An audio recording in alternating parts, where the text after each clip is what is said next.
সরকার loan দেয় হ্যাঁ করে কোটি কোটি টাকা, হাজার হাজার কোটি টাকা।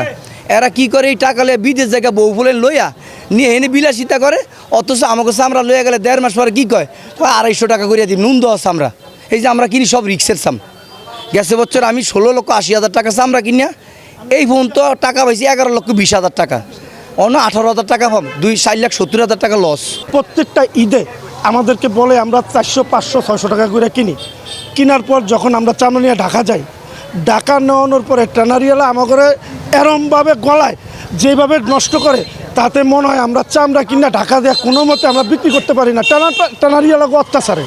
এখন আমরা তো কিনতে আসি, এটা হলো দেশের সম্পদ, আমরা আমাদের টাকা দিয়ে কিনি এই দেশের সম্পদটা, আমরা নিয়ে যে ঢাকা হালাই এই যে ঢাকা আমাদেরকে যেভাবে অত্যাচার করে, এই অত্যাচারের থেকে সরকার কি করতে পারবে এটা আমি সরকারের কাছে প্রশ্ন। এখন এই চামড়া এক হিসাবে আমরা এখন মাগনা দিতেছি, মাগনা, তারপরও আমরা ওই মানে কাস্টমার পাই না। রেট 250, 300 সর্বোচ্চ। আগে তো বিক্রি করছি আর অনেক বেশি, কিন্তু গত বছর যেমন আমি বিক্রি করছি 500 টাকা করে, কিন্তু এই বছর ওইটার দামও ওই ধারা কাছেও নাই, 250 টাকা, 300 টাকা এরকম দাম।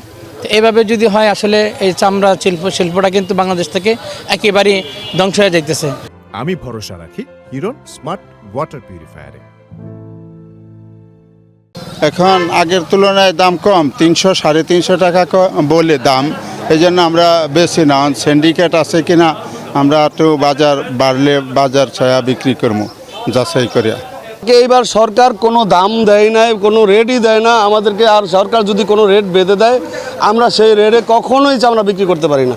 আমাদের এটা দুঃখের বিষয় যে আমাদের সরকার প্রতি বছর আমাদেরকে 40-45 টাকা ফুট দেয়, কিন্তু আমরা 15 টাকা ফুটেও চামড়া বিক্রি করতে পারি না, 20 টাকা, তারপরে বিক্রি করে আমরা টাকা পাই না।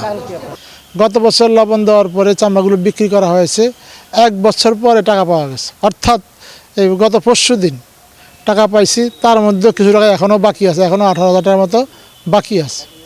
এই বছর আমরা কি করব এখনও সিদ্ধান্তহীনতায় ভুগতেছি, সিদ্ধান্ত নিতে পারতেছি না। যদি চামড়াটা প্রসেস করা যেত, অথবা যদি কাঁচা চামড়া রপ্তানির অনুমোদন করা হতো সরকারিভাবে, তাহলে আশা করি এই ক্রাইসিসটা হতো না। তবেই যাচ্ছে একটা বিপুল সংখ্যক, 1-2 দিনের মধ্যে একটা বিপুল সংখ্যক চামড়া চলে আসে, যার কারণে এটা ফ্যাক্টরিগুলো এটা নিয়ে পারে না।